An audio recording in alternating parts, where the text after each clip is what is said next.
Coucou tout le monde, bienvenue sur Viens et suis-moi, écoutez prête l'oreille, je suis Vaya Prière et je suis très heureuse de vous retrouver pour une nouvelle semaine et une nouvelle étude de notre programme Viens et suis-moi, où nous découvrons cette semaine les 6 premiers chapitres du livre des Romains. À l'époque où Paul a écrit son épître aux membres de l'Église romaine, qui formait un groupe disparate de juifs et de gentils, l'Église de Jésus-Christ était devenue bien plus qu'un petit cercle de croyants de la Galilée. Environ 20 ans après la résurrection du Sauveur, il y avait des assemblées de chrétiens, presque partout où les apôtres pouvaient raisonnablement se rendre, y compris à Rome, la capitale d'un puissant empire. Néanmoins, comparé à l'immensité de l'Empire romain, l'Église était petite et faisait souvent l'objet de nombreuses persécutions. Dans de telles conditions, certaines personnes avaient peut-être honte de l'évangile du Christ. Mais bien sûr, ce n'était pas le cas de Paul. Il savait et témoignait que le vrai pouvoir, la puissance de Dieu pour le salut, se trouve dans l'évangile de Jésus-Christ. Chers frères et sœurs, cette semaine, en quelque sorte, marque un changement significatif dans notre étude du Nouveau Testament de cette année. Nous allons commencer notre étude de ce que l'on appelle les épîtres de Paul, ou une série de lettres que Paul a écrites aux congrégations des premiers saints vivants dans différentes villes de l'Empire romain. Par exemple, 1 et 2 Corinthiens sont des lettres écrites par Paul aux membres de l'Église dans la ville grecque de Corinthe. Éphésiens aux membres d'Éphèse, Thessaloniciens aux membres de Thessalonique, et ainsi de suite. Et puis, il y a quelques épîtres qui s'adressaient à des individus spécifiques, tels que Timothée et Philémon. Maintenant, il est impossible de savoir que les épîtres de Paul ne sont pas classées par ordre chronologique, ni par ordre d'importance, ni par ordre alphabétique. Elles sont essentiellement classées par, je dirais, leur longueur. Il commence par le plus long, c'est-à-dire les Romains, et se termine par le plus court, qui est Philémon. Le livre des Hébreux, qui est un livre beaucoup plus volumineux, est placé après Philémon, parce qu'il y a un débat quant à savoir s'il a été réellement écrit par Paul ou non. Mais cette semaine, nous allons jeter un œil aux 6 premiers chapitres de Romains, qui sont la lettre que Paul a adressée aux saints vivant à Rome. Donc, si vous êtes prêts, je vous invite à prendre vos écritures et à prendre vos crayons marqueurs parce qu'il est temps de creuser profondément. Maintenant, j'aimerais nous donner une petite idée ici. Je ne vais pas vous cacher ni vous mentir que les épîtres de Paul sont un peu plus difficiles à comprendre que la plupart des livres d'écriture. Et Romains est l'une des épîtres les plus difficiles. Donc, c'est un peu un baptême de feu. Paul peut parfois être un peu bavard, bénir son cœur et plonger très profondément dans certains points, puis revenir au précédent. Et donc, il peut arriver parfois qu'il soit difficile à suivre. Il s'agit d'une étude doctrinale de niveau presque collégial. Mais je vais essayer, si vous êtes prêt à faire l'effort de les creuser, de vraiment les étudier et de les méditer. Et je sais qu'ils nous récompenseront grandement. Les enseignements de Paul sont vraiment profonds et ils sont fascinants. Ils sont au-delà des bases. Et ceux qui ont des oreilles pour entendre seront édifiés et fortifiés dans leur foi. Le fait est que pour vraiment comprendre les Romains ou la plupart des épîtres de Paul, nous devons presque le faire verset par verset, ce qui bien sûr n'est tout simplement pas réaliste. Nous ne pouvons pas tout couvrir. On va donc, en tout cas, je vais essayer de simplifier leur message. Alors aujourd'hui, dans le livre des Romains, nous allons jeter un coup d'œil à quelques bonnes nouvelles et à quelques mauvaises nouvelles. Nous trouvons un exemple de ces deux genres de nouvelles dans Romains au premier chapitre, qui est le chapitre 1. Voyons la bonne nouvelle. Alors, est-ce que quelqu'un sait ce qui signifie le mot évangile? Dans le vieux anglais et en grec, cela signifie littéralement bonne nouvelle. Mais l'évangile n'est pas seulement une bonne nouvelle, c'est la bonne nouvelle. Maintenant, pouvez-vous vous trouver un verset dans Romains 1 qui nous montre ce que Paul ressentait à propos de cette bonne nouvelle de l'évangile? Si nous lisons le chapitre 1, nous voyons au verset 16 qui nous dit « Car je n'ai pas honte de l'évangile de Jésus-Christ ». Voilà une déclaration puissante et inspirante, n'est-ce pas? Car je n'ai point honte de l'évangile. C'est une devise que vous et moi devrions pouvoir vivre, un dicton que nous devrions écrire dans une belle écriture et l'accrocher sur notre mur. Mais il y a bien plus dans ce verset. Quelle raison Paul donne-t-il pour expliquer pourquoi il n'a pas honte de l'évangile de Christ?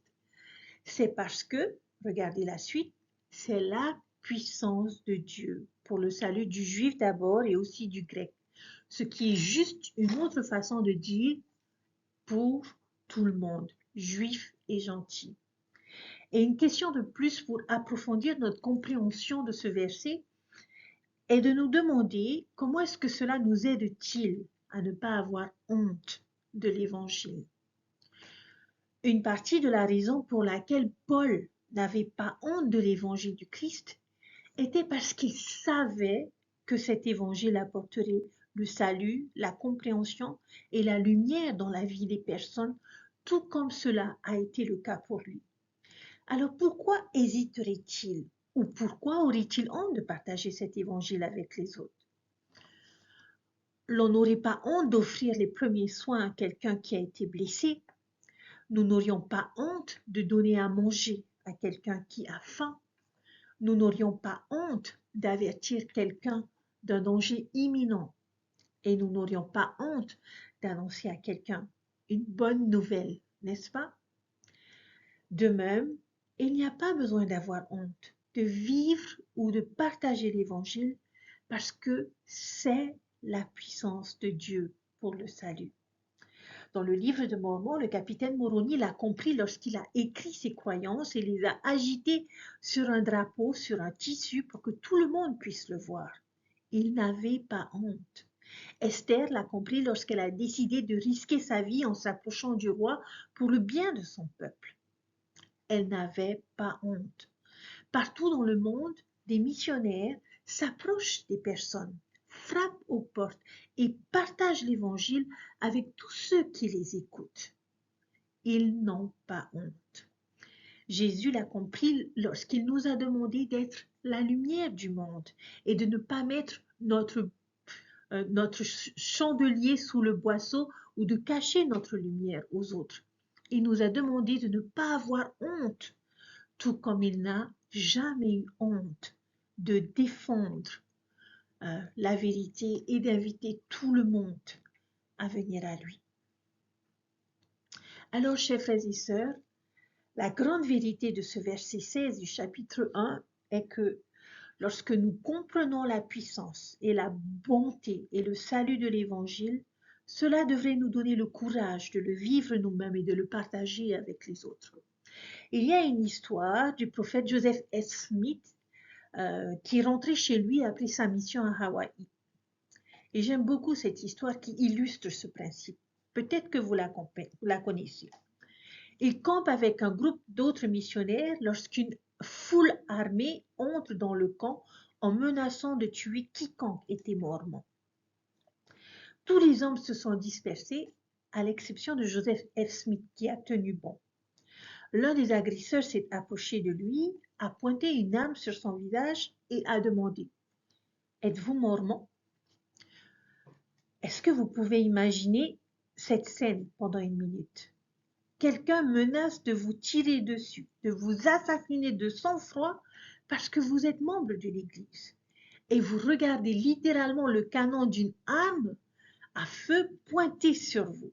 Que diriez-vous?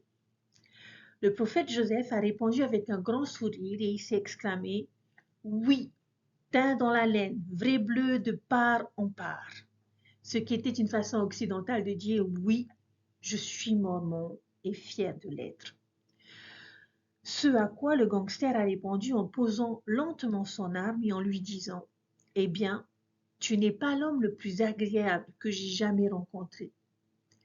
Mais jeune homme, je suis heureux de voir un homme qui défend ses convictions. » Après quoi, ils sont partis et rien n'est arrivé au prophète. Chers frères et sœurs, y a-t-il quelqu'un que vous connaissez qui a une attitude de « je n'ai pas honte de l'évangile du Christ » ? Comment le montre-t-il? Avez-vous déjà vécu un moment où vous avez eu l'impression de montrer que vous n'aviez pas honte de l'évangile de Jésus-Christ? Qu'est-ce qui s'est passé? Je vous invite à partager ces expériences. Mais il y a une expérience que Sir Reeves, il y a quelques années, de la présidence de la Société de secours, a partagée. Alors qu'elle faisait la queue pour faire un achat à l'épicerie de son quartier, devant elle, il y avait une jeune fille qui avait à peu près 15 ans. Et sur son t-shirt était écrit « Je suis mormone, et vous ?» Sir Reeves avait été impressionné par la confiance avec laquelle cette jeune fille s'était faite remarquer en portant une déclaration aussi hardie. Elle l'avait trouvée différente et elle souhaitait que toutes les jeunes filles et que tous les membres de l'Église puissent avoir la même conviction et la même confiance que cette jeune fille. Alors Sir Reeves s'est mise à réfléchir sérieusement à cette rencontre et elle s'est demandé comment est-ce que cette jeune fille pouvait avoir une telle confiance en son identité de membre de l'Église de Jésus-Christ des saints des derniers jours. Elle n'a pas pu s'empêcher de se demander quelle phrase choisirait-elle virtuellement de faire imprimer sur son t-shirt qui reflèterait ses croyances et son témoignage. Elle a réfléchi à plusieurs déclarations possibles et j'aime beaucoup la déclaration idéale qu'elle a fini par choisir et qu'elle porterait avec fierté. Et cette déclaration était « Je suis mormone, je connais l'Évangile, je le vis et je l'aime. » J'aimerais analyser cette déclaration si vous me le permettez, chers frères et sœurs. Je suis mormone. Aujourd'hui, on nous invite à dire « Je suis membre de l'Église de Jésus-Christ des saints des derniers jours ». Tout comme cette jeune fille, nous devons être fiers de le faire savoir. Nous devons être sûrs de nous. Comme l'apôtre Paul a déclaré, « Je n'ai point honte de l'Évangile, parce que c'est une puissance de Dieu pour le salut de quiconque croit, du juif au grec. » En tant que membres, nous sommes des disciples de notre Sauveur Jésus-Christ. Et une telle conversion et une telle confiance en soi résulte, à mon avis, d'un effort diligent et délibéré. C'est quelque chose de personnel. C'est le processus de toute une vie. La déclaration dit « Je connais l'Évangile ». Dans le monde d'aujourd'hui, il y a une multitude d'activités, de sujets et de centres d'intérêt qui rivalisent pour accaparer chaque minute de notre attention. Devant tant de distractions, avons-nous la force, la discipline et l'engagement de rester concentrés sur ce qui est le plus important? Sommes-nous aussi experts dans les vérités de l'Évangile que dans nos études, notre profession, nos passe-temps, le sport, ou nos messages textos, ou encore Twitter, TikTok, Facebook? Recherchons-nous activement des réponses à nos questions en nous faisant un festin des Écritures et des enseignements des prophètes? Recherchons-nous la confirmation de l'Esprit? Ensuite, elle dit « Je le vis ». Les Écritures enseignent que nous devons mettre la parole en pratique et ne pas nous borner à l'écouter. Nous devons vivre l'Évangile et nous devons le mettre en pratique en faisant preuve de foi, en étant obéissants, en servant nos semblables avec amour et en suivant l'exemple de notre Sauveur Jésus-Christ. Nous devons agir avec intégrité et faire ce que nous savons être juste en tout temps, en toutes choses et dans tous les lieux, que quelqu'un nous regarde ou pas. C'est ça, ne pas avoir honte de l'Évangile. Dans notre état mortel, personne n'est parfait. Même dans nos efforts les plus diligents pour vivre l'Évangile, nous allons commettre tous des erreurs et nous pécherons tous. Mais quelle réconfortante assurance que de savoir que, grâce au sacrifice rédempteur du Christ, nous pouvons recevoir le pardon et redevenir purs. Ce processus du repentir et du pardon véritable renforce notre témoignage et notre détermination d'obéir au commandement du Seigneur et de mener notre vie selon les principes de l'Évangile. Et cette vie que nous menons est notre façon de montrer que nous n'avons point honte de l'Évangile. Enfin, je l'aime. Le fait d'acquérir une connaissance de l'Évangile de Jésus-Christ et de suivre diligemment ses principes dans notre vie quotidienne amène beaucoup d'entre nous à nous écrier avec enthousiasme « J'aime l'Évangile ». Nous éprouvons ce sentiment lorsque nous ressentons que le Saint-Esprit nous témoigne que nous sommes des enfants de notre Père Céleste, qu'il se soucie de nous et que nous sommes sur le bon chemin. Notre amour pour cet évangile s'accroît lorsque nous goûtons à l'amour de notre Père Céleste et à la paix promise par le Sauveur, quand nous lui montrons que nous sommes prêts à lui obéir et à le suivre. Alors, chers frères et sœurs, j'espère que nous avons été inspirés d'une manière ou d'une autre par Paul ou par l'une de ces autres histoires que nous avons pu examiner aujourd'hui. Je nous invite à rechercher des opportunités cette semaine pour démontrer que nous n'avons pas honte de l'évangile du Christ. Pensons à une situation à laquelle nous pourrions être confrontés cette semaine et réfléchissons à ce que nous ferions quand elle se présentera. Et je vous promets que le Seigneur vous aidera et vous donnera la force dont vous avez besoin pour ne pas avoir honte. L'Évangile est une bonne nouvelle, est la bonne nouvelle, et nous n'avons pas besoin de la retenir. Alors, chers frères et sœurs, que ce soit par nos paroles, que ce soit par nos actes, montrons que nous n'avons pas honte de cet évangile, que nous connaissons, que nous vivons et que nous aimons.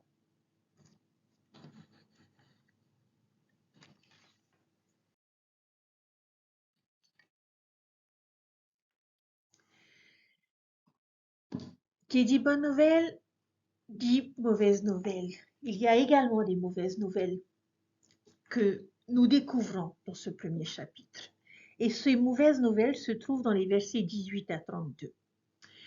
Il arrive parfois que certains athlètes fassent un mauvais départ, que ce soit en natation, que ce soit en course, et ils se trompent au début. Ils trébuchent, ils tombent, ils font un faux départ. Et par conséquent, comment pensez-vous que leur course va se dérouler?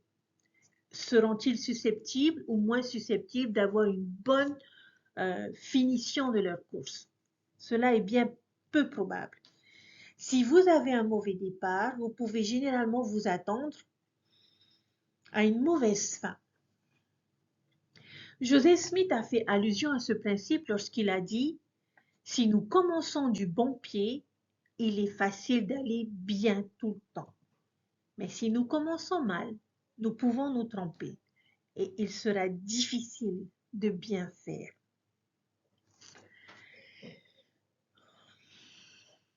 Chers frères et sœurs, le chapitre 1 de Romains illustre l'importance de bien commencer et le danger de mal commencer d'un point de vue doctrinal. Les versets 18 à 32 nous montrent ce qui peut arriver si nous partons d'un mauvais fondement doctrinal, Si nous ne comprenons pas ce principe correctement, cela peut nous conduire euh, sur un chemin qui peut être destructeur spirituellement pour nous. Et c'est la mauvaise nouvelle. Paul va nous montrer ce modèle de problème. Alors, quel est ce principe fondamental que nous devons maîtriser? Quelle est la ligne de départ de l'évangile que nous devons parfaitement comprendre? La doctrine selon laquelle l'adversaire va probablement s'attaquer en premier. Parce que d'un point de vue de l'adversaire, si nous pouvons détruire cette compréhension, la compréhension d'une personne, tout le reste du processus de destruction de notre âme sera tellement plus facile. Alors, quelle est cette doctrine? Si vous lisez dans les versets 20 à 25, vous le comprendrez. Il est dit, en effet, les perfections invisibles de Dieu, sa puissance éternelle et sa divinité se voient comme à l'œil depuis la création du monde quand on les considère dans ses ouvrages. Ils sont donc inexcusables puisque, ayant connu Dieu, ils ne l'ont point glorifié comme Dieu et ils ne l'ont point rendu grâce, mais ils se sont égarés dans leurs pensées et leur cœur, sans intelligence a été plongé dans les ténèbres. Se vantant d'être sages, ils sont devenus fous et ils ont changé la gloire du Dieu incorruptible en image représentant l'homme corruptible, des oiseaux, des quadrupèdes et des reptiles.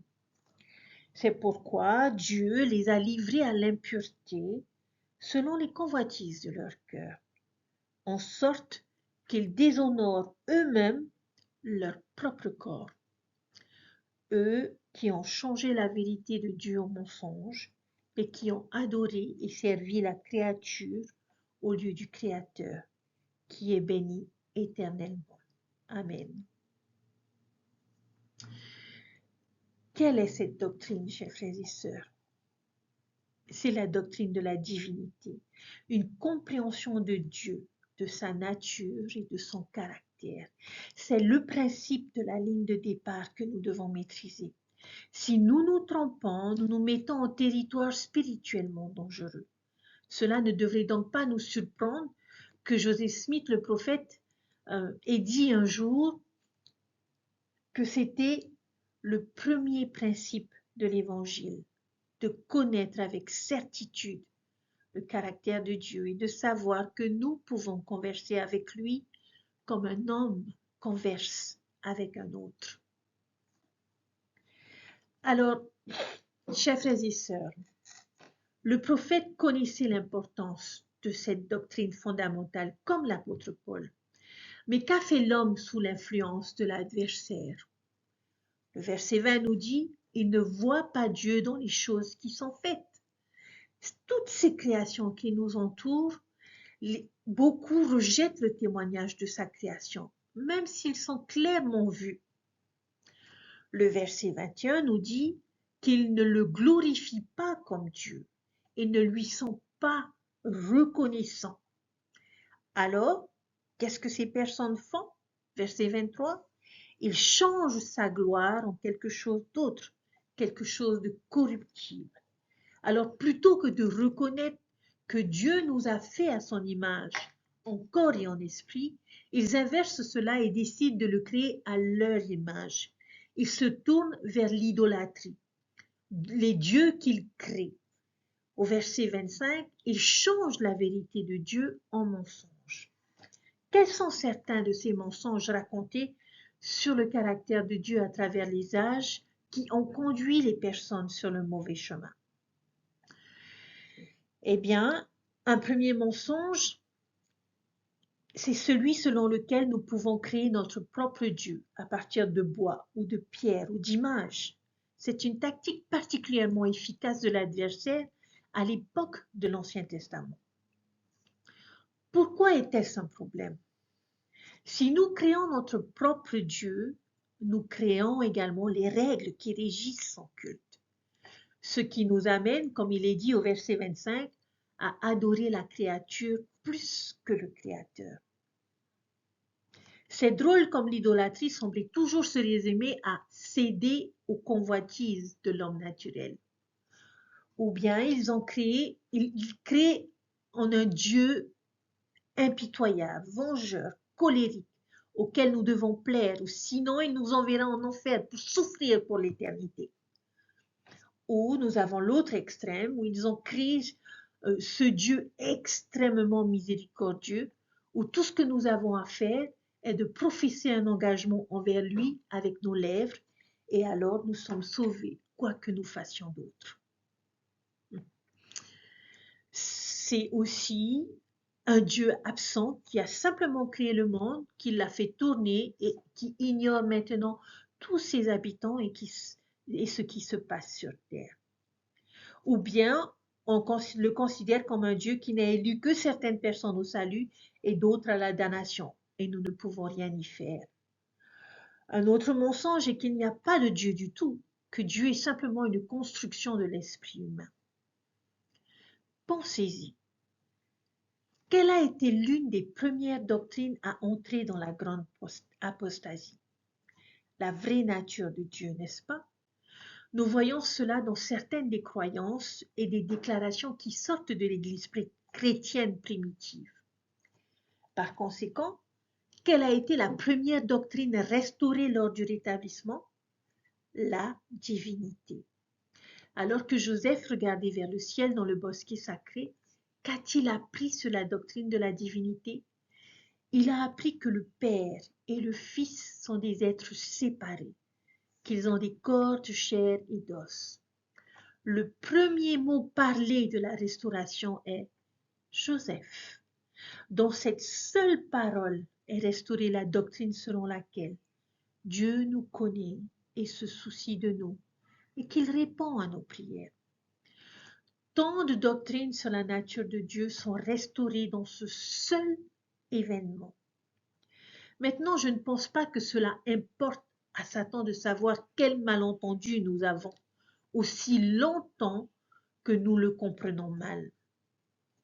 Parce qu'une fois que nous avons changé la vérité de Dieu en un mensonge, qu'arrive-t-il si souvent ensuite? À quoi est-ce que cela peut nous mener? Je pense que les versets 28 à 32 l'expriment le plus clairement.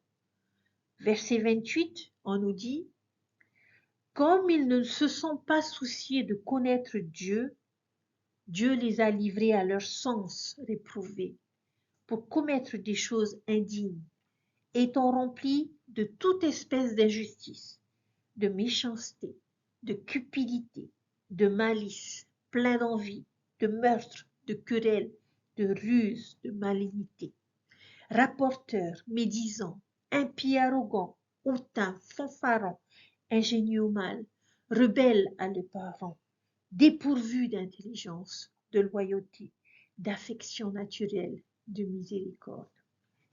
Et bien qu'ils connaissent le jugement de Dieu, déclarant dignes de mort ceux qui commettent de telles choses, non seulement ils les font, mais ils approuvent ceux qui les font. Alors, chers frères et sœurs, à quoi mène une incompréhension de la nature de Dieu? Toutes sortes de péchés. Il y a beaucoup de saveurs différentes au péché. Certains malentendus conduisent plus à une forme d'injustice et d'autres à d'autres formes. Mais cela n'a pas vraiment d'importance pour l'adversaire, tant qu'il nous a dans ses filets.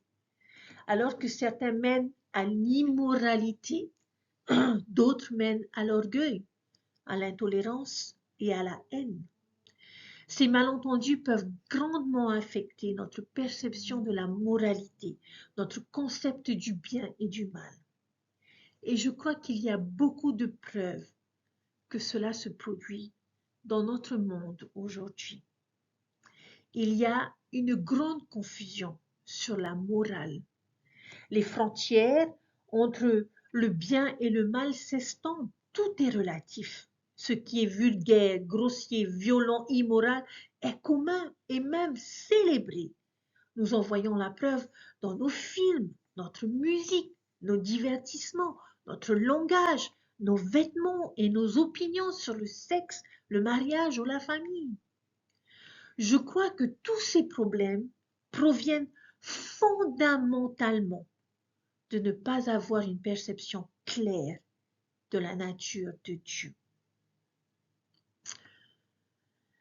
Chers frères et sœurs, si nous n'avons pas une bonne compréhension de la nature de Dieu, cela peut grandement affecter notre compréhension de la moralité, ou plus simplement, une mauvaise doctrine conduit à un mauvais comportement.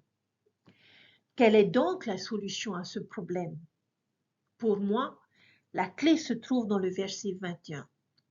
C'est la description négative de Paul de ce chemin. Le chemin mène finalement à un cœur insensé et obscurci, ce que nous ne voulons pas. Nous voulons des cœurs sages, des cœurs éclairés, des cœurs tendres.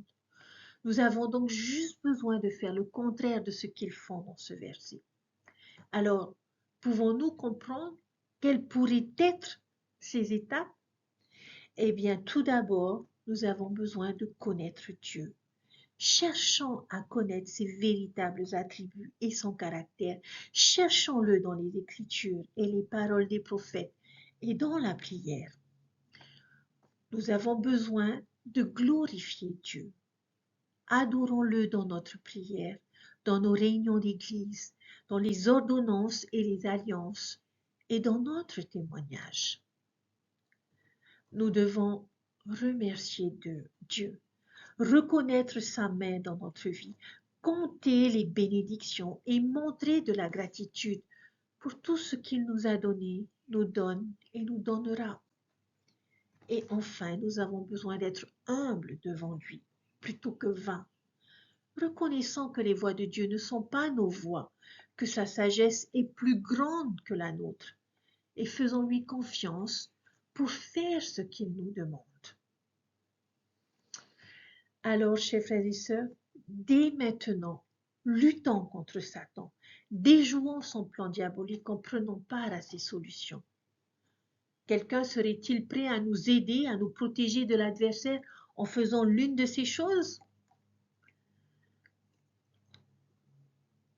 Puissiez-vous partager les moyens qui vous ont appris que Dieu était réel, quelque chose à propos de sa nature.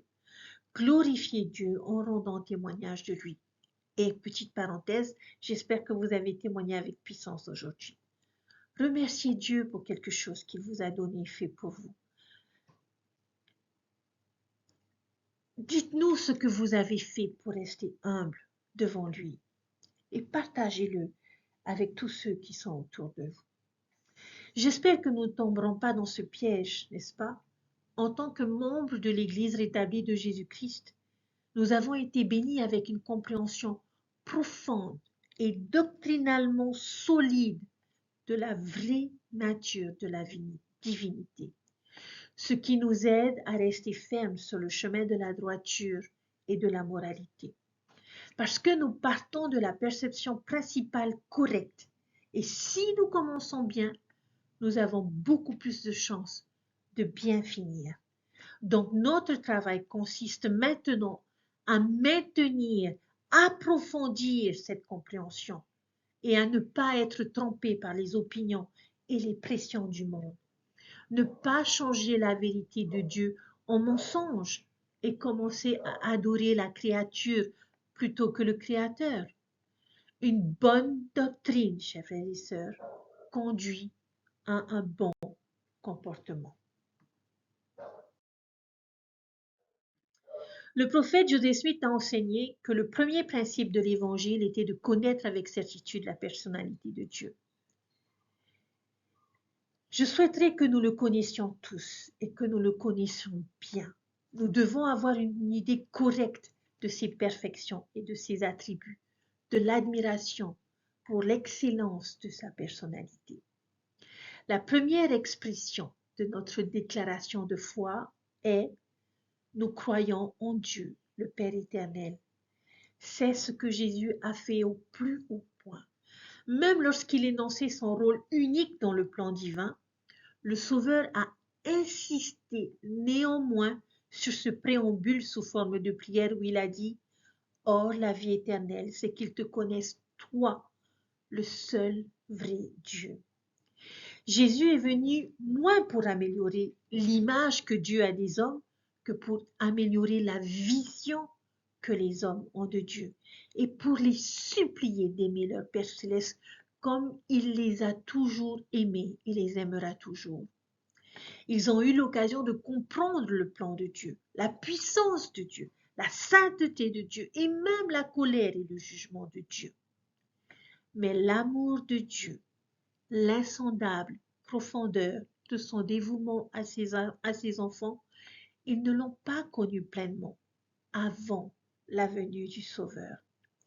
En nourrissant les affamés, en guérissant les malades, en réprimandant l'hypocrisie, en prêchant en faveur de la foi, le Christ nous a montré la nature du Père, qui est miséricordieux, plein de grâce, lent à la colère, longanime et plein de bonté. Dans sa vie et surtout par sa mort, le Christ a déclaré: c'est la compassion de Dieu que je vous montre, ainsi que la mienne.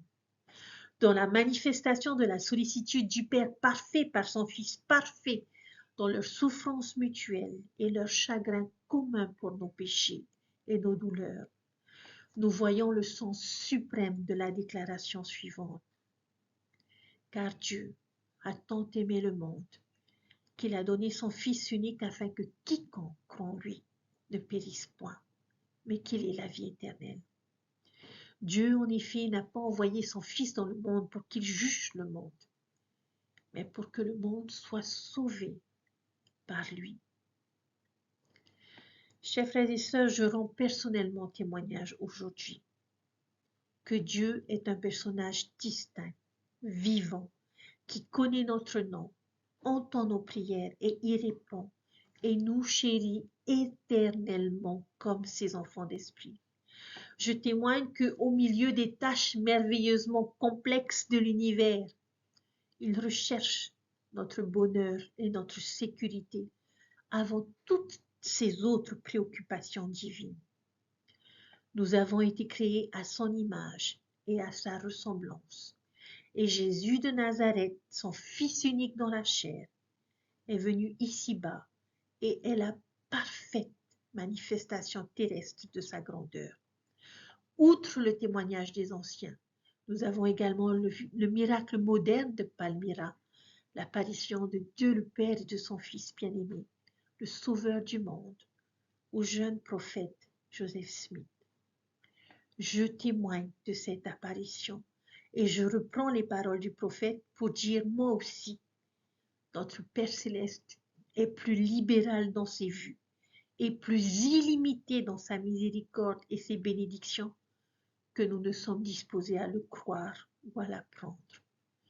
Dieu ne considère pas le péché avec indulgence, mais plus nous nous rapprochons de notre Père céleste, plus nous sommes disposés à éprouver de la compassion pour les âmes qui périssent, à les prendre sur nos épaules et à jeter leurs péchés derrière notre dos.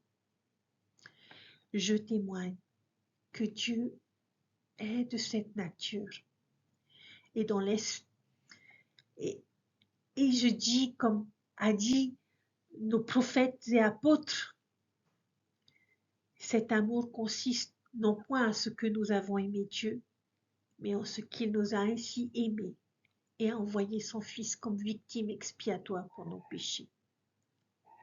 Chers frères et sœurs, si Dieu nous a ainsi aimés, nous devons aussi nous aimer les uns les autres et aimer Dieu à jamais. Je prie pour cela, chers frères et sœurs, que nous ayons cette connaissance parfaite, que Dieu vit et qu'il nous aime. Et comme je l'ai témoigné aujourd'hui en réunion de Sainte-Seine, bien que nous soyons incomplets,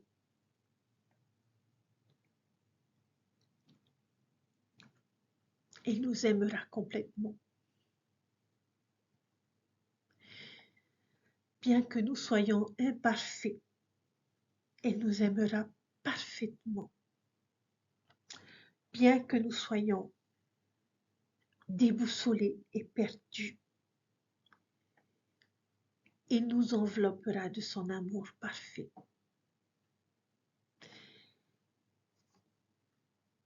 Je vous invite à réfléchir à quelqu'un qui vous a aimé tendrement, passionnément, à la folie, de prendre cet amour et de le multiplier par une quantité infinie. Et vous aurez alors la mesure de l'amour que Dieu a pour chacun d'entre vous. Soyez bénis, chers frères et sœurs. N'ayez pas honte de cet évangile qu'il a placé dans votre vie. Vivez-le, aimez Dieu et montrez-lui à quel point vous l'aimez, en respectant vos alliances, vos ordonnances et vos engagements. Il vit, il est là, il entend nos prières et il nous aidera. J'en témoigne avec toute la force de mon âme, au nom de Jésus-Christ. Amen. Je vous souhaite une bonne semaine, chers frères et sœurs, une bonne étude. Ne vous découragez pas si vous ne comprenez pas chaque chose, mais demandez au Seigneur de vous accompagner, de vous aider.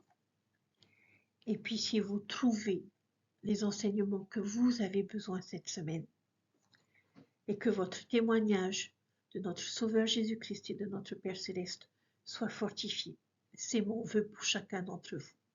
Prenez soin de vous et je vous dis à très vite. Bye.